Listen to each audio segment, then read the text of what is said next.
I grew up overseas in Saudi Arabia.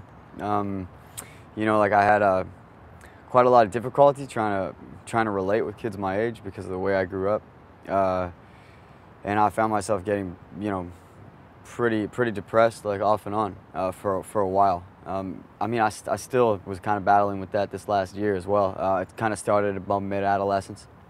That led to other things like drug addiction and stuff like that. You know, it was like I tried to look for all these various solutions to the problem without actually seeking proper help, because I didn't really know how to go about that, to be honest.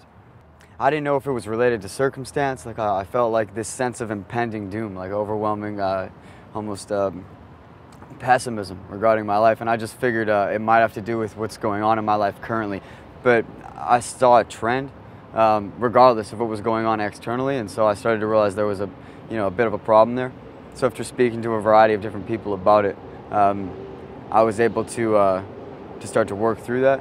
I believe there's definitely help, but you know, personally, like I was really trepidatious to look at the fact that I might have a problem, you know, with my moods, because the stigma of like having a problem mentally, the mental health stigma regarding that. I don't know that anybody really wants to admit that that they have a problem, or that they're not, you know, the same as normal people or whatever it is, you know.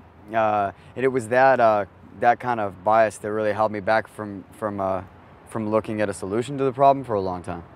Yeah, once I accepted it, I mean, like it comes down to accepting who you are and realizing that it has nothing to do with your moods, and more to do with you know, the uniqueness of your individuality. And I think that once you accept that, you can have a lot more confidence about you know, dealing with you know, your possible setbacks. And one of mine was you know, my moods. Yeah, and you mentioned that you turned to maybe drugs or alcohol to For sure. try and remedy the situation. Yeah. I mean, you know, that's readily available from a really young age, and it's a you know, it's a mood enhancer. I mean, you know, you could take uppers or downers, you know, anything really just to you know, regulate your mood. So for a long time, that was a solution, but it wasn't a viable solution because it caused so many secondary problems, you know, in every facet of my life that you know, it did way more damage than it did good, and all it was really was it was giving me a reason to not look at the actual problem or to not accept it, because I was afraid, you know. I mean, first I spoke to my parents about it. And I told them, you know, like this is what's going on. I feel, you know, I've been really depressed, and you know, after that, you know, we went through the proper channels. Like, you know, I met with my family doctor, and I explained to him what was going on, and he was like, you know, we have a myriad of different solutions, and we could try them out one at a time, and I'll have you come back once a week, and we'll just see how you're feeling on various meds or whatever it is we're gonna give you. Like, there's all kinds of antidepressants and things like that as well. And not that I'm really a big advocate of that. That's one solution out of many, but you know, it really depends on who you talk to. I gotta say though that it wasn't obvious to me the channels to go to. That was never really something that was obvious or was taught to me. You know, a lot of times it's like we go through, we don't even realize, like, you know, we have like a certain kind of a problem. We're just trying to cope.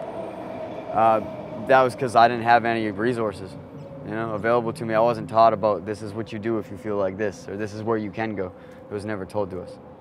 Oftentimes, kind of the first step in diagnosing a problem is, you know, to go see a counselor about it. I know in school they have school counselors and, you know, various people like that.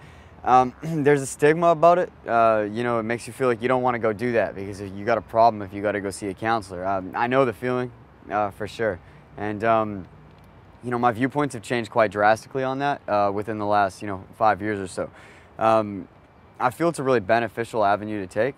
I think that any time that you can speak to somebody and learn more about yourself, you know, who you are and how you're going to be able to deal with certain situations, it can only be a good thing.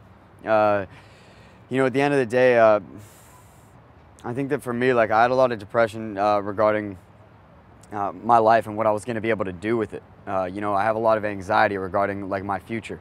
You know, I have a dream, like I play music and I write songs.